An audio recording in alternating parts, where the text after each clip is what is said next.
اما بعد فاعوذ باللہ من الشیطان الرجیم بسم اللہ الرحمن الرحیم۔ میرا نام محمد حارث ہے، میں کلاس دوم کا طالب علم ہوں۔ میرا تعلق فرانٹ پبلک اسکول ڈی سے ہے۔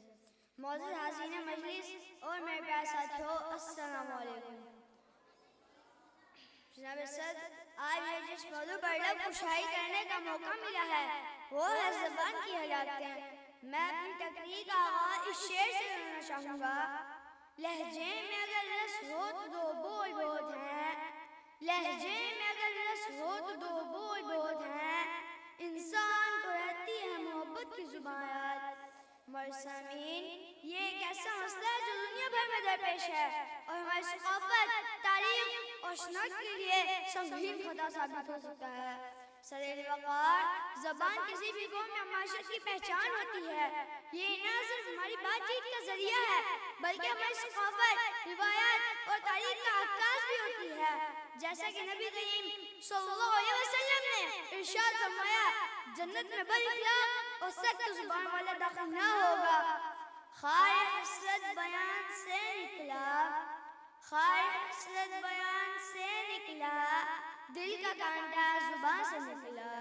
جناب اعلیٰ، زبانوں کی ہلاکت کو روکنے کے لیے ہمیں اپنے مقامی زبانوں کی اہمیت کو سمجھنا ہوگا اور ان کی تعلیم و ترجیح کو بڑھانا ہوگا۔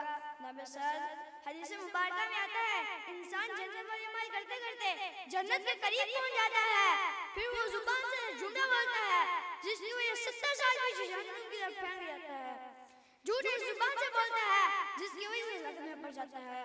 مرسامین، ہر زبان میں منفرد خصوصیات اور خیالات ہوتے ہیں جو دوسری زبانوں میں نہیں ملتے۔ آج معاشرہ زبان کی ہلاکت کی وجہ سے متاثر ہے۔ بھائی بھائی سے نہیں بولتا، پڑوسی کو پڑوسی کو میں نہیں ہے، بڑوں اور چھوٹوں کو لحاظ ہی بھول گئے۔